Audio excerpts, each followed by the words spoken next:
The tools that I'm using, I use a lot is 3 of them, not 4. So the first one is Jupyter Notebook. I use it to do a lot of like code proof of concepts and then code testings. And I do a lot before I move directly to build applications. I will start with Jupyter first. Later I will show you how does Jupyter looks like. So, and Jupyter Notebook can run locally. And then the next one will be Google Colab. Google Colab is Jupyter Notebook, but is in web, is in online. So you need to go online, then you can access the Jupyter Notebook. The only thing is you need internet in order for you to use Google Colab. And then the next one will be PyCharm. So I use PyCharm to build my applications, any applications, web applications, machine learning applications, my ecosystems where I build in Asia. I use PyCharm to do my application. And Eclipse is the tool that I use during my university. And all these tools are free. Just that PyCharm itself, they have paid and free versions. I would recommend that you can go for the free versions, community versions, and then it's more than sufficient enough for you to play around and learn Python and then start building your simple applications. And for beginners, if you are very, very new with Python and all these tools, I would recommend you to go for Anaconda, because Anaconda itself is a software wrapper that wrap up Python, Python programming language, R programming language, Jupyter Notebooks, and some other tools inside the whole software. You can just download and install Anaconda. And then Anaconda itself, it will automatically help you to manage all the libraries versions inside your workstations, for example, your laptop. And the reason being is because I don't want you to spend too much time to set up your environment rather than focusing on the stuff that you want to practice on Python. But if you are planning to move into intermediate or advanced, I would recommend you to uninstall Python and set up Python manually, then manage your profile, your environment by yourself, because I found that some of the libraries outside are not supported in Anaconda. So that's why I moved out from Anaconda and then I manage my own environment. This will take some time to play around because it really takes some experience to build on the environment inside of workstations.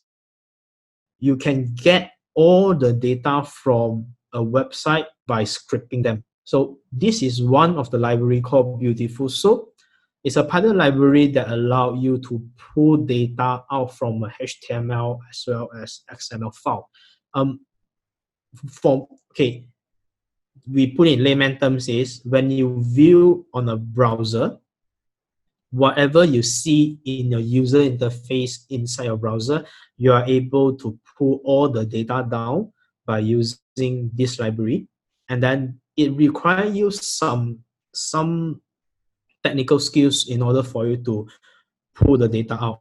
The link down there is the link for Beautiful Soup to the documentations. If you plan to use Python to do visualizations, there's 2 libraries that I will recommend. The first one will be Seaborn. Seaborn is a Python visualization tool, but it's based on Matplotlib. So in layman terms, there's another library called Matplotlib, and Seaborn is built on top of Matplotlib.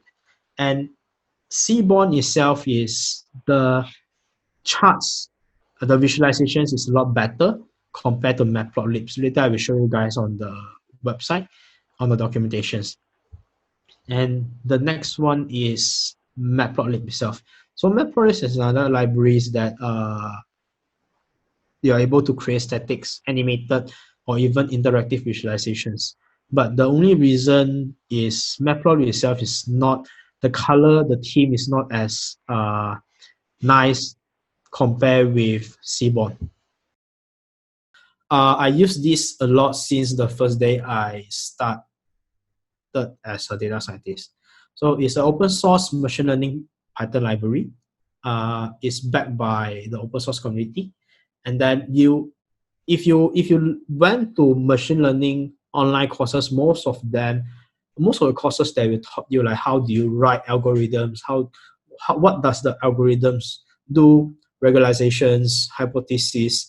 All these algorithms are already built inside the library. The only thing is you just need to read the documentations and then use the machine learning code or the method itself to do the model training.